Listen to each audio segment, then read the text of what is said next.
ada satu catatan yang kami hadirkan. Tidak akan kita baca semuanya, kita ingin ringkas saja. Ada di dalam buku ini, tips sukses di Ramadan ya. Ini ada di antaranya fikih puasa di dalamnya. Dalam memahami puasa, kita bermudah artinya harapan kami dengan catatan-catatan ini, segera kita punya wawasan yang benar tentang puasa, dan itu yang menjadikan amalan kita lebih sempurna. Karena dengan ilmu, puasa secara bahasa namanya menahan. Menahan ngomong juga disebut puasa dalam bahasa Arab. Saya nggak ngomong, puasa tidak ngomong. Tapi dalam pembahasan fikih disebut puasa itu menahan diri. Menahan diri dari hal yang membatalkan puasa. Menahan diri dari hal yang membatalkan puasa dimulai dari terbitnya fajar shadiq atau masuknya waktu subuh, masuk beneran. Waktu subuh masuk tuh terbit fajar shadiq, waktu subuh masuk, hingga terbenamnya matahari. Itu waktu puasa. Maka di sini harus difahami terlebih dahulu tentunya tentang apa sih yang membatalkan puasa. Kan tadi puasa itu adalah menahan diri dari hal yang membatalkannya, dimulai dari terbitnya fajar shadiq alias waktu subuh tiba hingga terbenam matahari. Pasti ada pertanyaan, apa yang membatalkannya? Maka ada catatan ringan yang mudah dihafal kami hadirkan dengan 9 hal yang membatalkan puasa. Di sini ada semuanya. 9 hal yang membatalkan puasa. Akan tapi kita harus jelaskan dulu hukum puasa itu apa. Hukum puasa adalah wajib. Kutiba alaikumusiyam, diwajibkan berpuasa. Puasa hukumnya wajib. Kalau wajib itu adalah jika melaksanakannya mendapatkan pahala, dan jika tidak melaksanakannya mendapatkan dosa. Baik, jadi puasa wajib. Tapi di sana perlu dijelaskan juga, siapa yang wajib berpuasa? Apakah setiap seorang muslim wajib berpuasa? Maka di situ juga kami hadirkan catatan 9 orang yang tidak wajib berpuasa. Kalau Anda bukan tergolong dari 9 orang tersebut, maka pastikan diri Anda wajib berpuasa. Sehingga di dalam catatan fikih kami hadirkan 9 orang yang tidak wajib berpuasa dan 9 hal yang membatalkan puasa. 9 dan 9. Kemudian kita mulai dari 9 orang yang tidak wajib berpuasa. Agar tahu bahasanya saat ini kita wajib berpuasa atau tidak. Kalau sudah wajib berpuasa, kalau tidak berpuasa, dosa besar. Yang tidak wajib berpuasa ada 9. Mudah untuk dihafal. Yang pertama dan kedua, saya ambil saya jadikan 2, 2, 2, 2, 1. Yang pertama adalah anak kecil, yang kedua adalah orang gila. Orang gila dengan anak kecil sama-sama nalarnya enggak jelas.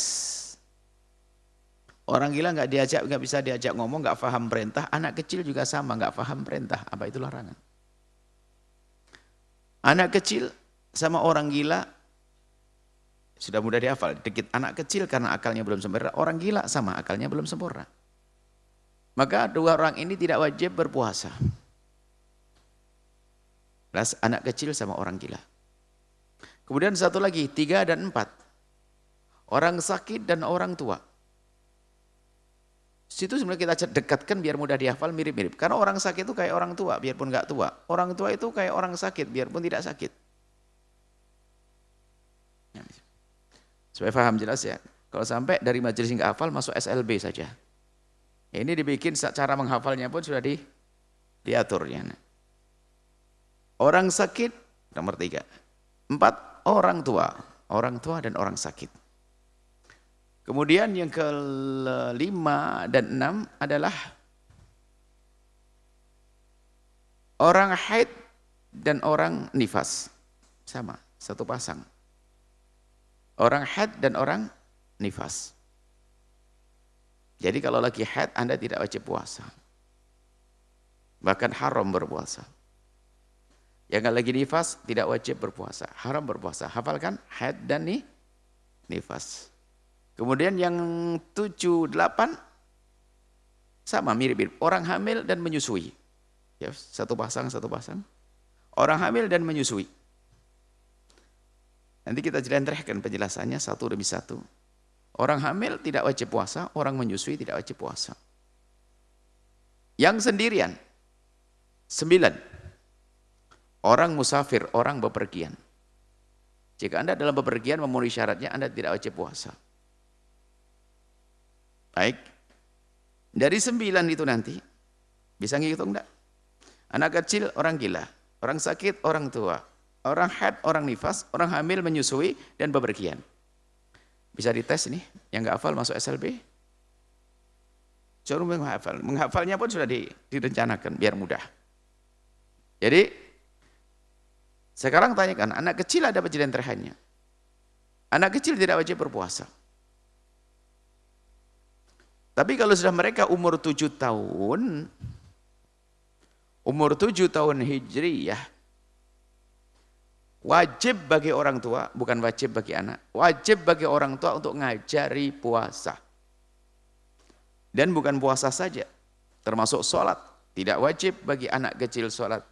Tapi kalau sudah umur 7 tahun Hijriyah, bukan 7 tahun Masehi, kalau sudah anak Anda umur 7 tahun Hijriyah, Anda wajib melatihnya untuk berpuasa, melatih untuk segala kewajiban. Yang anak gadisnya dilatih untuk pakai kerudung menutup aurat.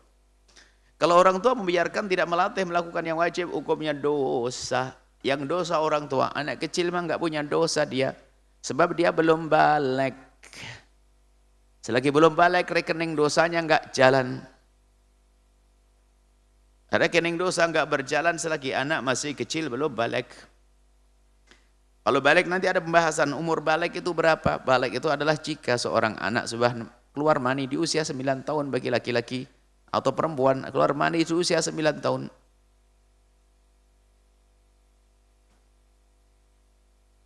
Kalau perempuan ditambah lagi haid di usia 9 tahun. Karena sebelum 9 tahun tidak disebut sebagai haid. Kalau keluar darah sebelum 9 tahun tidak disebut sebagai haid.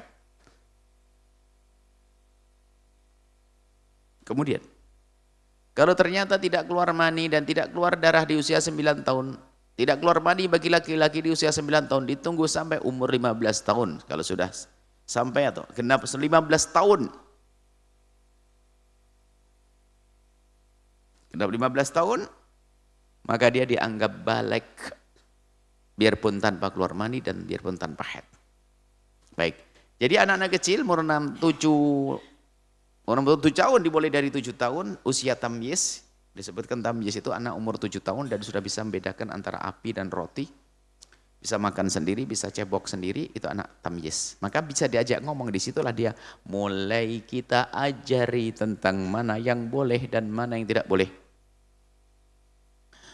Baik, kemudian anak kecil, seorang tua wajib mengajari anaknya berpuasa, biarpun berpuasa tidak wajib bagi sang anak. Mengajari sholat, menutup aurat dan seterusnya. Segala kewajiban wajib kita ajarkan kepada anak kita di saat usia 7 tahun. Mengajari puasa, melatih puasa. Maka Anda harus membangunkan anak Anda untuk sahur. Kalau tidak Anda masuk dosa nanti karena tidak mengajari puasa. Biarpun setelah sahur ternyata jam 8 pagi dia lapar lagi, suruh sahur yang kedua. Karena memang dia belum wajib. Yang jelas Anda wajib mengajari dari pagi, dari malam sudah wajib kita ajari untuk menghormati Ramadan. Untuk mengerti kalau Ramadan harus berpuasa, maka sang anak dibangunkan untuk sahur, makan sahur. Setelah itu niat puasa. Diajari niat berpuasa. Kemudian di dalam berpuasa namanya anak kecil, tidak boleh Anda memaksa. Awas ya kalau kamu buka tak pukul, nggak boleh. Atau diseksa dengan pemberian. Kalau kamu sampai selesai nanti saya kasih sepeda. Dia menahan sampai. Anda pengen sepeda banget dia. Akhirnya bukan dari kemauan dan kemampuan dia. Bisa sakit nanti itu anak, karena belum mampu. Cukup kita himbau, ayo sahur sayang. Kalau ternyata nanti jam 11 siang kok lapar, memang dia belum wajib puasa. Maka disuruh makan, setelah itu suruh puasa lagi, supaya tidak dibebaskan anaknya. Jadi kalau ada anak kecil megang es, keliling mana-mana, itu yang nggak benar bapaknya itu. Nggak pernah ngajari. Diajarin untuk menghormati Ramadan, enggak. Kamu sahurmu kan sama Umi, sama abinya, sahur lagi jam 9, sahur lagi jam 2 kan. Selebihnya nggak boleh keliling makan. Harus dilatih untuk menghormati Ramadan. Sehingga anak kita di luar rumah seperti anak berpuasa. Dan kita jadwal waktu sahurmu, sahur lagi ibaratnya, namanya anak kecil belum puasa beneran. Sahurnya juga sahur-sahuran. Ini cara mendidik anak, harus bangunin untuk sahur. Makan bersama keluarga. Baik, ini anak kecil belum wajib berpuasa, tapi wajib bagi orang tua. Jika menemukan anaknya sudah usia 7 tahun hijriah, wajib bagi orang tua mengajari segala kewajiban termasuk puasa. Jelas untuk anak kecil. Sehingga ada di Jawa, di kampung dulu tuh ada ceritanya puasa beduk. Puasa anak-anak kalau sudah beduk zuhur langsung boleh buka dia. Setelah itu puasa lagi. Memang tidak disebut sebagai puasa sesungguhnya, tapi puasa belajar buat anak-anak. Tapi kalau bapaknya yang puasa beduk, dikasih beduk. Masa orang tua maka puasanya puasa beduk. Beduk tuh, dung, kan ada. Di kampung zaman dulu tuh kalau waktu zuhur tiba itu ada bunyi beduk. Dung, dung, dung, dung, dung, dung, dung, dung, dung, dung. Ini anak kecil ngerti itu buka. Nanti ada puasa lagi beduk bunyi maghrib. Kurang lebih seperti itu. Baik. Anak kecil belum wajib puasa. Tapi kalau sudah umur 7 tahun kita wajib mengajari puasa. Kemudian yang kedua adalah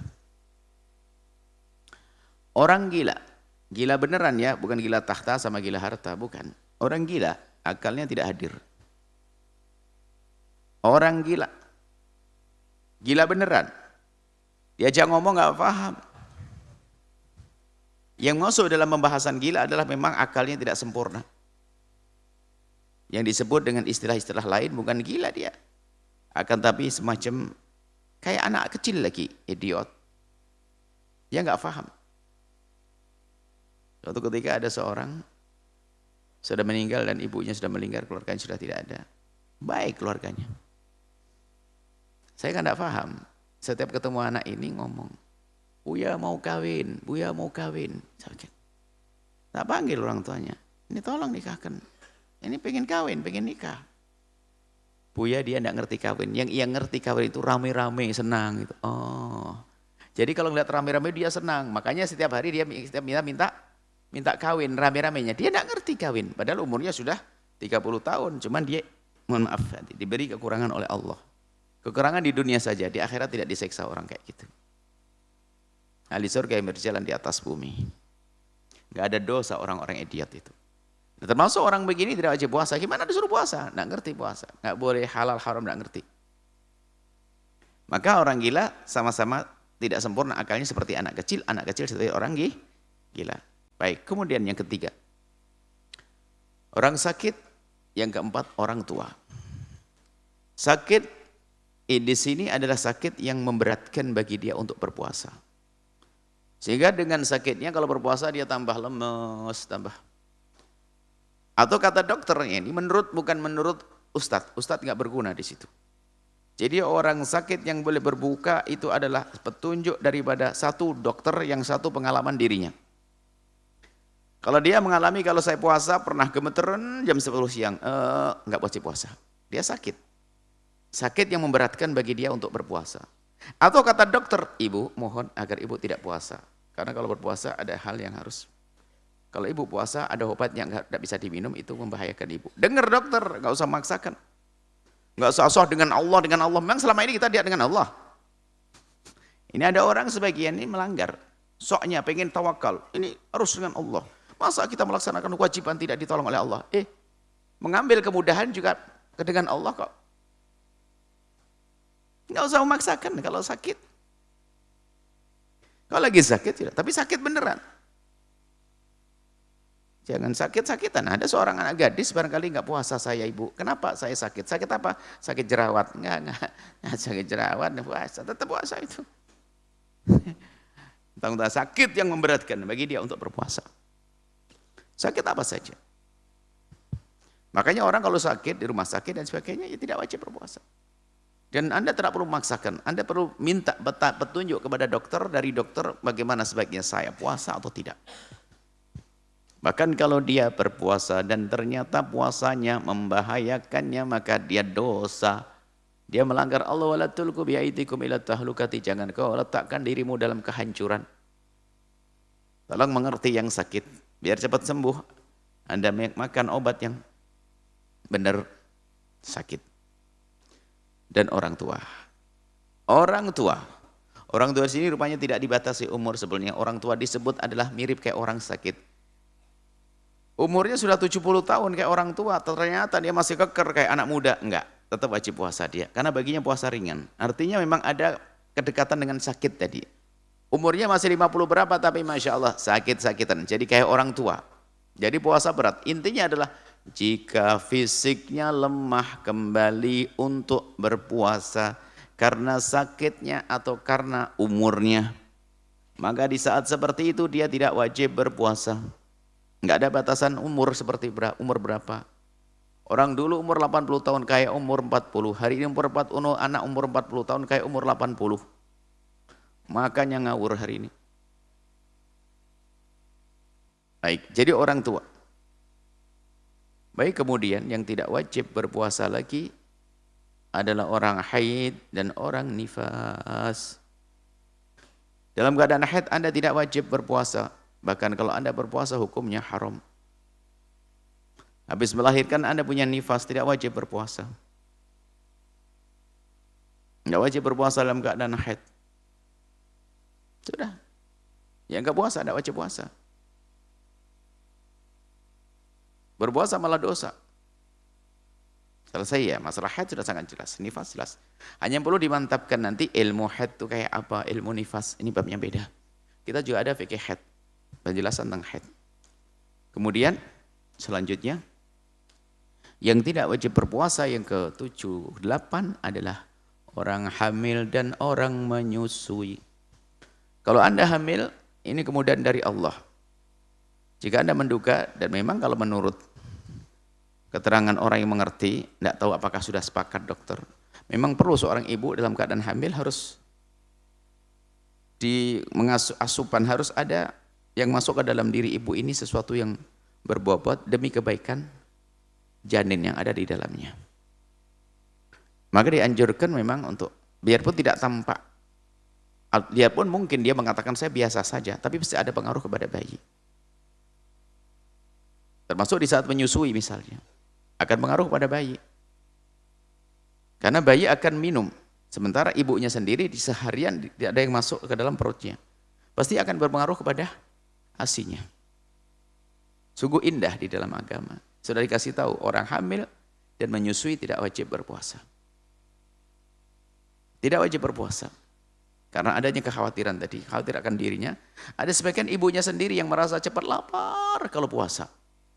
Ada yang dia nggak apa-apa, tapi anak punya pengaruh kepada anak. Dia mah nggak ada masalah, tapi anaknya akan bermasalah. Sehingga keindahan syariat tidak wajib berpuasa bagi orang yang hamil. Begitu juga orang yang menyusui. Kalau menyusui ini lebih luas lagi. Menyelamatkan sesuatu, menyelamatkan kehidupan, menyusui anak. Bahkan kalaupun seandainya bukan anaknya sendiri. Anak kambing sekalipun. Ekstrim contohnya.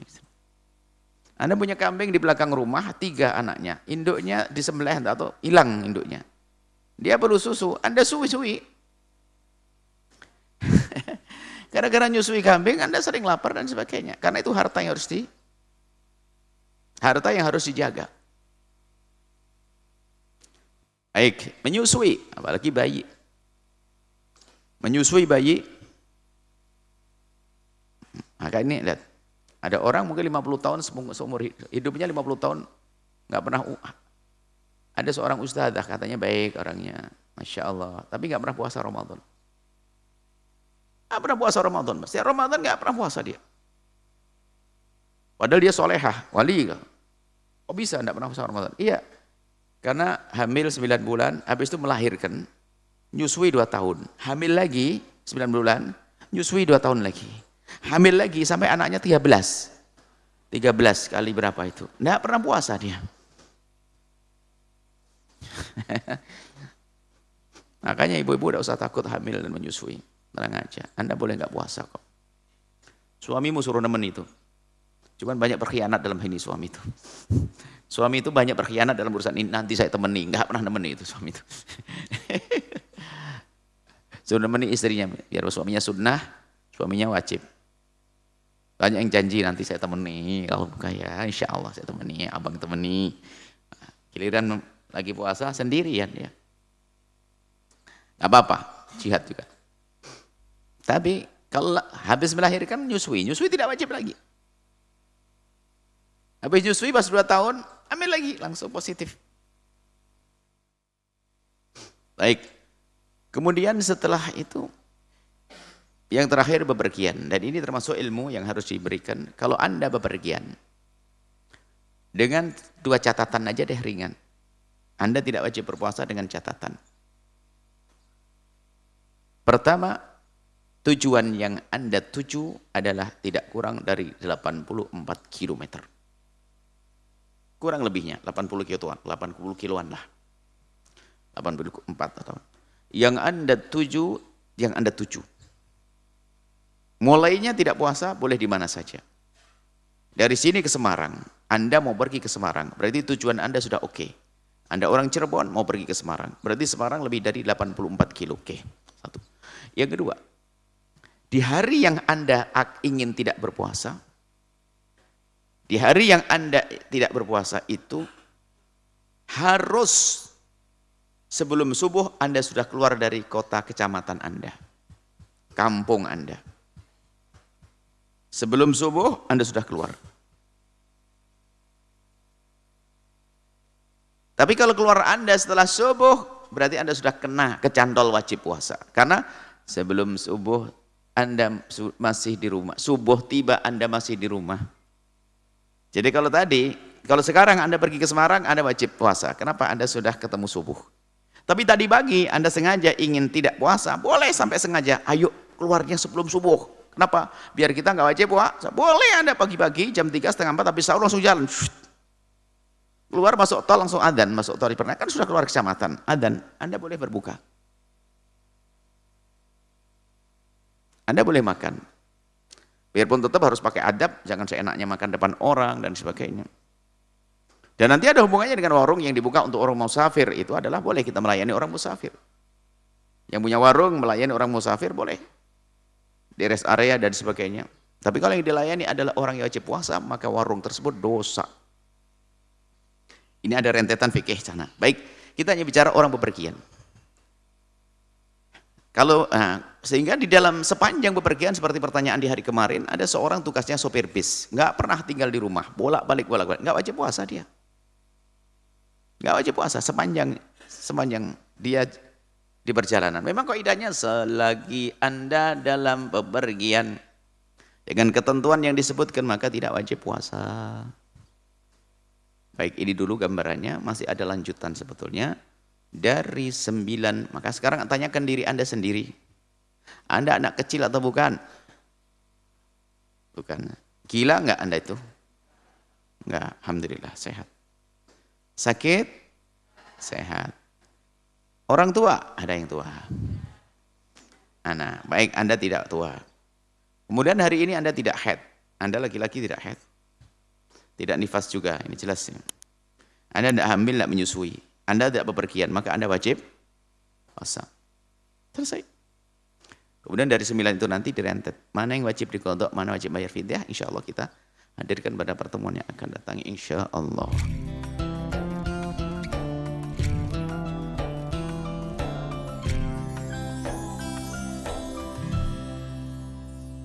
Sahabat Al-Bahjah TV, setelah menyaksikan video ini, jangan lupa bersolawat kepada baginda Nabi Muhammad. Shollu ala Nabi Muhammad. Allahumma sholli alaihi wa ala alihi wa sahbihi.